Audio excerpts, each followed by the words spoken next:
World Bank predicts Vietnam as leading Southeast Asia growth. And discussion on Cà Mau's future economic growth.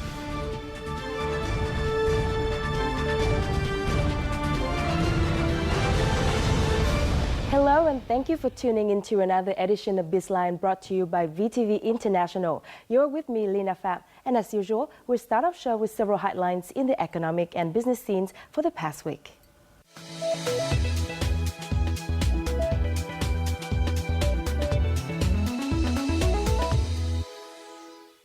The World Bank recent report on the economic growth of Southeast Asia has projected that Vietnam and the Philippines are likely to have the strongest growth in 2016.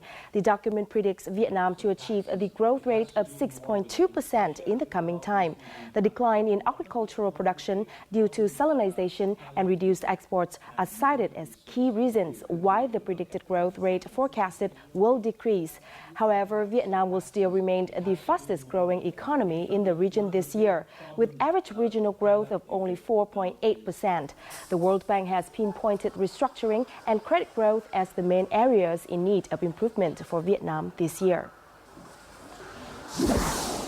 The 26th Vietnam Expo opened on Wednesday morning in Hanoi. This year's fair sees the participation of more than 500 companies from 23 countries and territories. 600 booths displayed products from the construction, automobile, pharmacy and food and beverage industries, among others. Jointly organized by the Ministry of Industry and Trade and the National Trade and Advertising Joint Stock Company over the last 2 decades, the annual event serves as a bridge for promoting trade ties between Vietnam and other countries. The expo ended on Saturday. The Vietnam Provincial Governance and Public Administration Performance Index was recently announced. Nam Định, Hà Tĩnh, Quảng Trị, Đà Nẵng, and Long An topped the rankings. PAPI is a policy monitoring tool that reflects the public's experience with central to local government in performing their governance, public administration, and public service delivery functions. The 2015 report presents the results from nearly 14,000 citizens in 63 cities and provinces across Vietnam. PAPI is intended to make civil servants deliver better public sector management. Vietnamese commercial banks have cancelled forward contracts to buy foreign currency from the State Bank of Vietnam. After a quarter adopting the new exchange rate regulation, the US dollars to Vietnam dong rate has reduced. As of early April, the central rate decreased by 1 cent. Therefore, commercial banks no longer need SBV to buy forex with contracts signed 3 months ago. Besides positive signs in terms of foreign currency liquidity, foreign currency speculation has also been reduced. Thanks to the new daily central exchange rate, the SBV has also increased its foreign currency reserves. Computer users in Vietnam lost over $390 million due to virus attacks in 2015, and these losses are predicted to increase in 2016. The Napoleon Solution Day on Threat Recognition Efficiency Maximization was held on Tuesday in Hanoi to address the issue. According to internet security agencies, 93% of social network users in Vietnam are not aware of the online security data breaches when exposing their personal information or accessing unsafe websites. Antivirus software, as well as over 100 leading IT solutions in the Southeast Asian region brought from Indonesia, the Philippines, and Malaysia at the event, are expected to help Vietnamese users better secure their data. The National Tourism Year 2016 was launched on April the 10th with the theme Exploring the South in Phu Quoc Island, Kiên Giang Province. This opening ceremony is a national art performance which attracts many famous artists and celebrates the uniqueness of the Mekong Delta region. The National Tourism Year 2016 will include 65 events held throughout the year with emphasis on promoting tourism in Phu Quoc Island and the Mekong Delta. Phu Quoc Island of Vietnam is known for its white sand beaches and palm-lined coast that still bears untouched beauty. Over the last few years, the island has gained popularity and become a favorite destination for international and local tourists. We have just reviewed some of the several business and economic headlines over the past week. Up next, let's learn more about the economic potentials of Cà Mau Province, the southernmost tip of the country, in our crosstalk.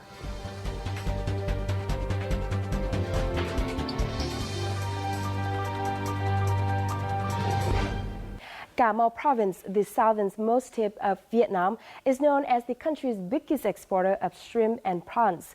Its unique natural geographical features have allowed the province to maximize its seafood, energy and tourism industries. In our crosstalk this week, our VTV reporter Diệu Anh sat down with Mr. Mai Hữu Trinh, director of Cà Mau's Department of Planning and Investment, to see what the province has to offer and how to tap into its potential.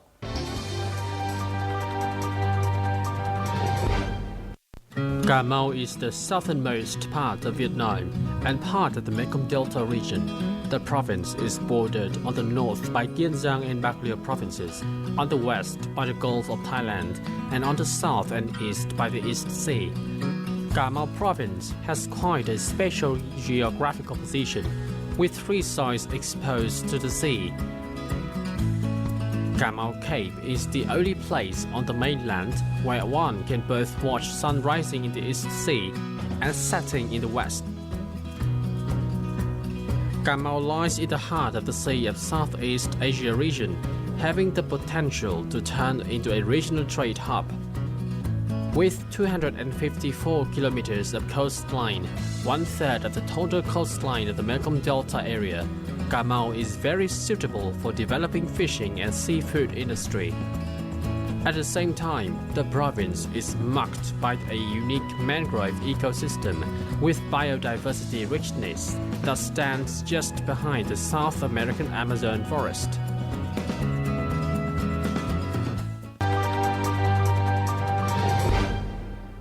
Xin cảm ơn ông đã tham gia với chương trình.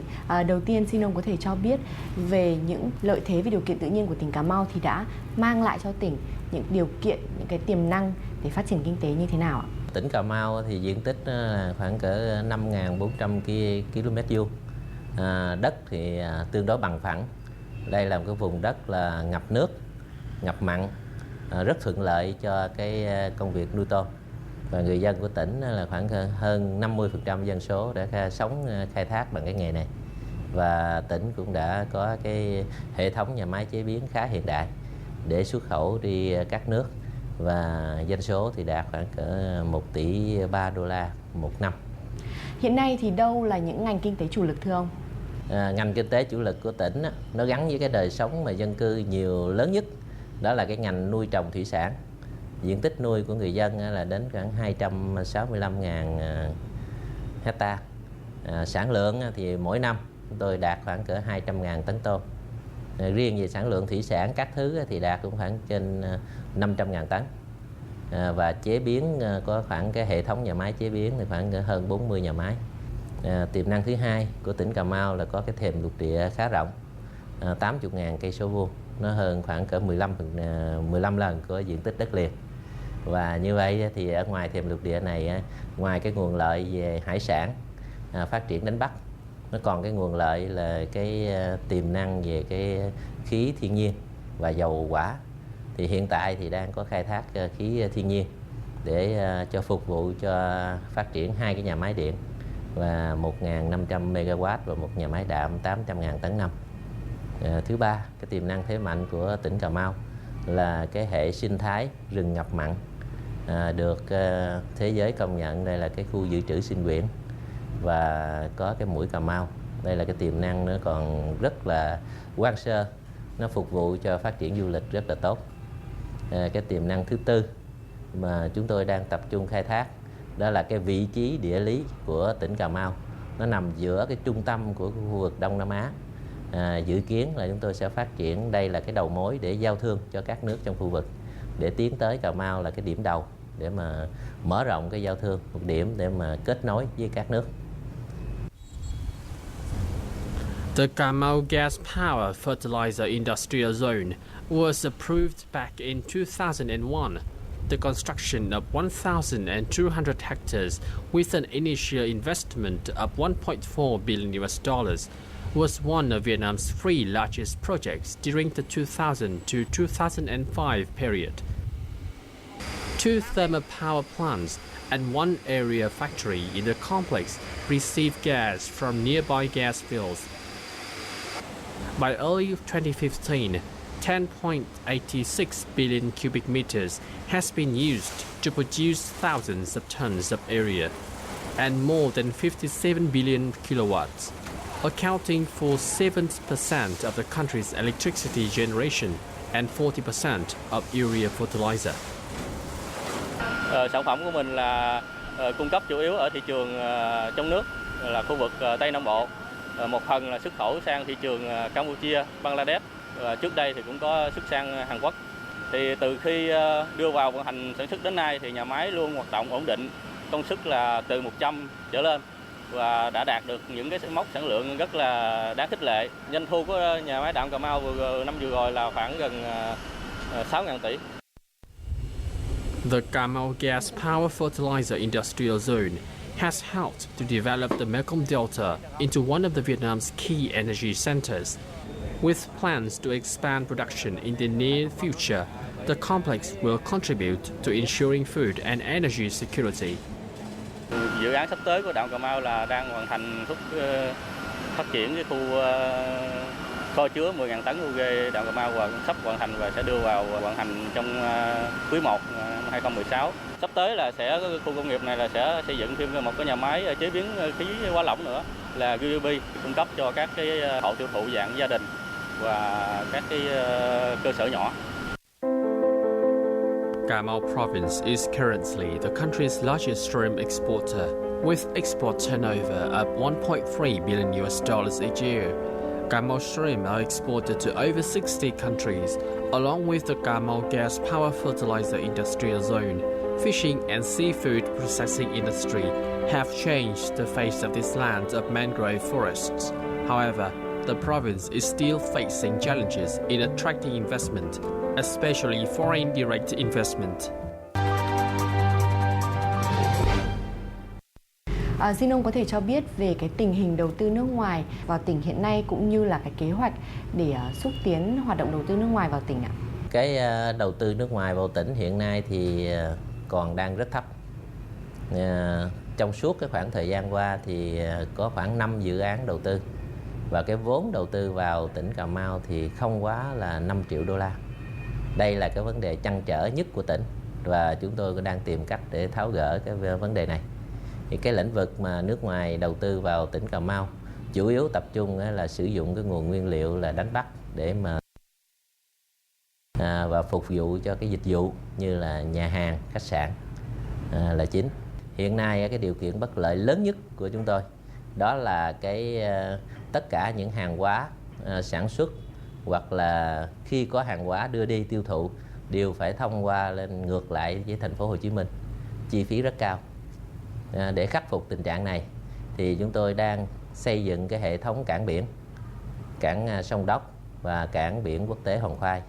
Với cái hệ thống cảng biển này thì nó sẽ xuất nhập khẩu trực tiếp đối với các nước trong khu vực cũng như các nước khác trên thế giới, thì chi phí đầu tư nó sẽ thấp và nó sẽ tạo cái lợi thế để thu hút FDI vào tỉnh trong thời gian tới. Sau khi chúng tôi hoàn thành cái này thì hy vọng là cái lượng FDI nó sẽ vào sẽ nhiều hơn. Riêng về cái cảng Hòn Khoai thì là của các cái nước như là Úc và châu Âu đang quan tâm và họ có cái dự án là sẽ xin với tỉnh là sẽ lập cái dự án khả thi đầu tư vào đây với cái tổng vốn là khoảng cỡ 3 tỷ 9, gần 4 tỷ đô la. Cũng như vừa trao đổi thì Cà Mau được xem là một trong những địa phương mà có tiềm năng phát triển kinh tế thủy sản lớn nhất cả nước. Vậy theo ông thì những hiệp định thương mại tự do như là Hiệp định Xuyên Thái Bình Dương TPP thì sẽ có những cái tác động thế nào tới ngành kinh tế này tại địa phương ạ? Chúng tôi cũng tập trung nghiên cứu bởi vì để ngành thủy sản là cái ngành chủ lực của chúng tôi. Sau khi có các hiệp định về hiệp thương mại tự do đối với các nước trong ASEAN, châu Âu cũng như là TPP sắp tới thì chúng tôi nghiên cứu nhất là TPP. Thì đối với cái hiệp định TPP ngành thủy sản thì chúng tôi nhận thấy rằng cái lượng mà cung về thủy sản cho 12 nước trong TPP so với cái lượng cầu là lượng cung thấp hơn rất nhiều. Đây là một cái lợi thế rất lớn để cho chúng tôi phát triển cái ngành thủy sản của chúng tôi sắp tới. Thứ hai nữa là nếu thuế suất giảm thì là một lợi thế cạnh tranh, nó tạo lên được cái lợi nhuận cho các cái doanh nghiệp và chúng tôi đang tập trung coi như là khai thác cái lợi thế này để cho cái tương lai phát triển sắp tới sau khi hiệp định TPP chính thức có hiệu lực thì chúng tôi sẽ khai thác triệt để cái lợi thế này trong thời gian đầu. Hiện nay thì phần lớn các mức thuế suất nhập khẩu của các nước trong TPP trừ Mexico đối với các mặt hàng thủy sản ở dạng nguyên liệu hoặc là sơ chế thì đã ở mức khá thấp từ 0 đến 5%. Vì vậy thì là việc giảm thuế từ các cam kết của TPP được dự đoán là sẽ không có ảnh hưởng nhiều lắm trong việc là thúc đẩy xuất khẩu thủy sản. Tuy nhiên thì những hàng rào phi thuế quan thì sẽ được thắt chặt hơn. Vậy hiện nay thì doanh nghiệp cũng như là tỉnh đã có những cái kế hoạch như thế nào để thích ứng với các thách thức này trong TPP ạ? Chúng tôi cũng nhận biết rằng cái việc mà giữa cái chênh lệch giữa cung cầu về cái hàng thủy sản nó tạo cái lợi thế ban đầu, và cái giảm lãi suất thì nó giảm cái thuế suất nhập khẩu thì nó tạo cái lợi thế ban đầu cho chúng tôi trong cái quá trình phát triển về cái thủy sản xuất khẩu qua các cái nước trong TPP. Nhưng mà đây cũng không phải là cái lợi thế lâu, bởi vì các cái nhà doanh nghiệp khác họ cũng bắt đầu họ sẽ cạnh tranh và họ sẽ khai thác những cái thế mạnh để họ san bằng với những cái lợi thế của mình. Cái mà bền vững nhất chúng tôi đang tập trung khai thác đó là xây dựng cái thương hiệu sản phẩm con tôm của tỉnh Cà Mau là phải là con tôm sạch, đạt cái tiêu chuẩn quốc tế, đạt cái chứng nhận của quốc tế. Và khi mà chúng tôi đã đạt được những cái tiêu chuẩn là tôm nuôi theo công nghệ sạch, chứng nhận của quốc tế, thì như vậy thì những cái rào cản thương mại dầu các nước có thiết lập nó cũng bị rất hạn chế.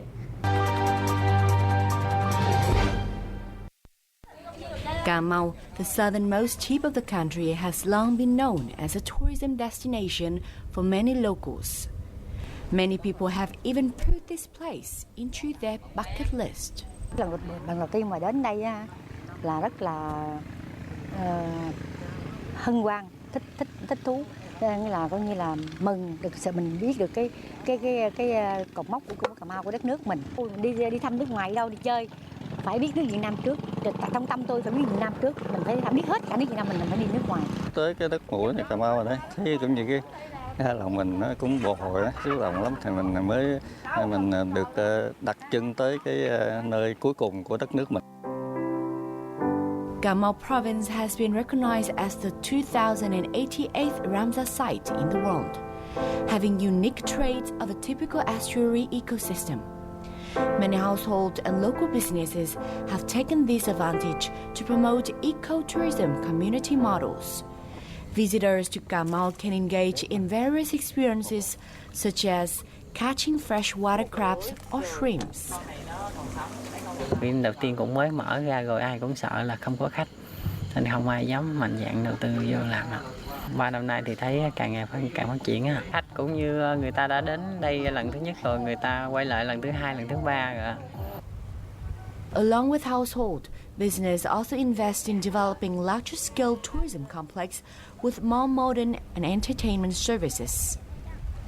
This 20 hectares ecotourism site was established in 2014 with the investment of $5 million. Local authorities affirm to fully support investors in tourism. Về mặt chính quyền, Ủy ban Nhân dân tỉnh, Ủy ban Nhân dân huyện, xã cũng như các cái sở ban ngành hỗ trợ rất là tích cực cho cái đề án của chúng tôi. Được miễn thuế trong 5 năm đến 10 năm đầu về cái thuế thu nhập.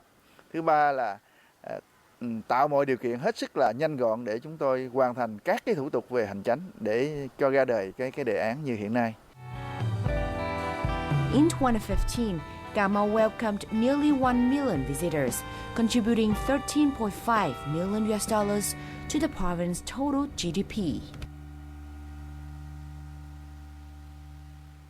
Du lịch hiện nay thì được tỉnh quy hoạch trở thành một trong những ngành kinh tế mũi nhọn của tỉnh trong thời gian tới.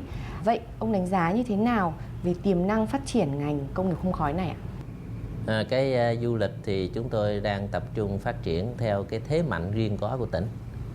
Tỉnh Cà Mau thì có những cái đặc điểm riêng và nó mang cái sắc thái đặc thù riêng mà rất thuận lợi trong phát triển du lịch. Đó là cái vùng đất mũi Cà Mau.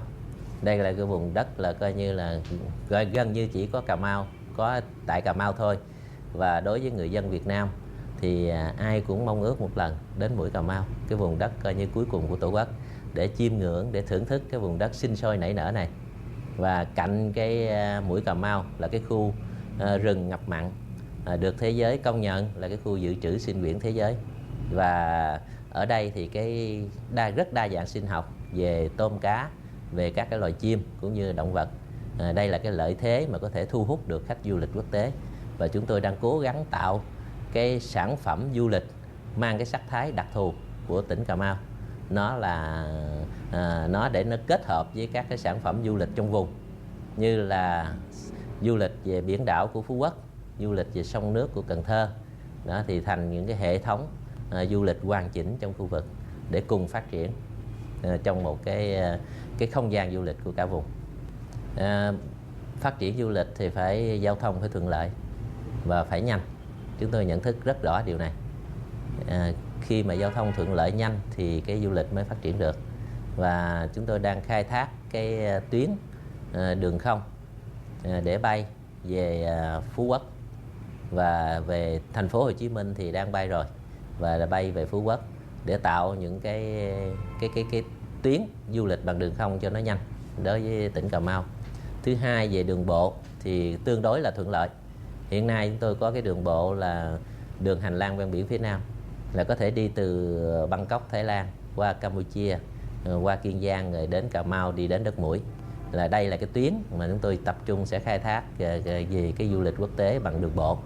Và thứ ba nữa là những cái tuyến đường bộ như quốc lộ 1 rồi các thứ là nhà nước đang cải tạo và đang nâng cấp cái này. Cái thời gian đi từ sân bay Cần Thơ đến tỉnh Cà Mau thì cũng không lâu, khoảng từ 3 tiếng trở lại.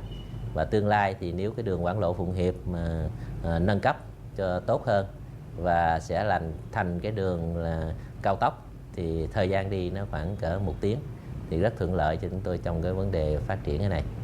Ngoài ra thì cũng đang tập trung nghiên cứu phát triển cái hệ thống đường thủy, đường biển để kết hợp những cái tàu lớn đi từ Cà Mau ra các cái đảo như là Thổ Chu và Phú Quốc. Các dịch vụ du lịch cũng như là các hoạt động nuôi tôm sinh thái thì có đặc điểm là phụ thuộc rất là lớn vào cái nguồn tài nguyên thiên nhiên, và về lâu về dài thì cũng sẽ có những cái ảnh hưởng nhất định tới môi trường. Vậy tỉnh Cà Mau có những cái hoạch định như thế nào để phát triển kinh tế xã hội một cách bền vững thưa ông? Về nuôi tôm sinh thái thì chúng tôi hiện nay có cái lợi thế là kết hợp các mô hình. Thứ nhất là chúng tôi sẽ nuôi tôm rừng, là diện tích rừng và diện tích tôm sẽ được coi như là kết hợp 70% rừng, 30% là diện tích nuôi tôm, là sử dụng cái diện tích rừng đó để tạo cái nguồn thức ăn tự nhiên phong phú cho cái con tôm. Là như vậy thì đây là cái hệ sinh thái mà cái phía rừng gần ngập mặn của chúng tôi. Cái thứ hai là cái phía cận ở trên là gần cái bờ phía tỉnh Cà Mau thì chúng tôi có cái mô hình là nuôi tôm lúa, là 1 vụ lúa và 1 vụ tôm để nó cân bằng sinh thái và nó tạo cái nguồn thức ăn tự nhiên sau khi sản xuất lúa để nuôi tôm. Thứ ba là trong cái nuôi tôm công nghiệp thì chúng tôi khuyến khích nuôi theo cái dạng là nuôi tôm theo công nghệ sinh thái, sử dụng những cái công nghệ sinh thái để nuôi, tránh những cái hóa chất độc hại ảnh hưởng đến con tôm, và chúng tôi sẽ tạo được cái con tôm là nó mang cái tính là coi như là sinh thái sạch để mà đưa ra thị trường thế giới tiêu thụ. Cà Mau is one of the provinces most vulnerable to climate change. Climate change can be a serious threat to Vietnam as an agricultural economy. According to experts, if sea level rise by a meter, Vietnam rice farming area will halve from 4 to 2 million hectares. If free trade agreements like the Trans-Pacific Partnership are expected to boost GDP growth by 10%, climate change is cutting Vietnam GDP by 5% every year, equivalent to approximately $15 billion. Cà Mau province is losing 100 meters to the sea every year. By 2100, 56% of the province could be below sea level. Drought and rising sea levels have recently had an extremely negative impact on the locality.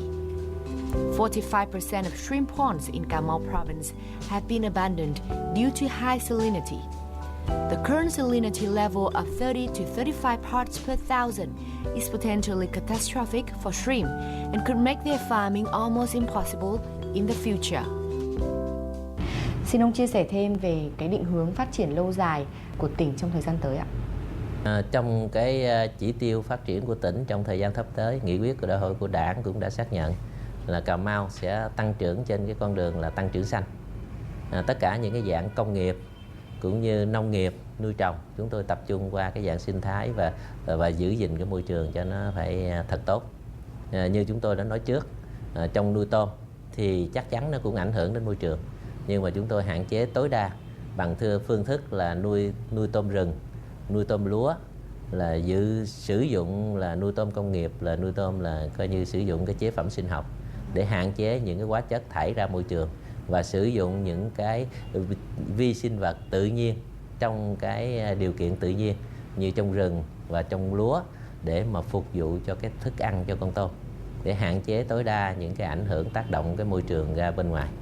Và trong cái quy hoạch thì chúng tôi cũng tính toán là cái nguồn nước cấp và nguồn nước thải và cái điều kiện như thế nào để nó không ảnh hưởng lắm đến cái môi trường và sinh thái của chúng tôi. Một lần nữa xin chân thành cảm ơn ông đã tham gia với chương trình. In its ambition to become a new trade hub in the Southeast Asia region, Cà Mau province will have to overcome various obstacles, including a lack of infrastructure and capital, as well as worsening effects of climate change. It may take years for Cà Mau to realize this goal, but from our talk with Mr. Mai Hữu Trinh, Director of Cà Mau's Department of Planning and Investment, with the determination of local authorities and firms, and with more doors opening from global integration, that future may not be too far-fetched. This also wraps up our episode of Bizline this week. Thank you very much for being with us. You can rewatch our show at vtv4.vn or youtube.com/vtv4go. And goodbye for now.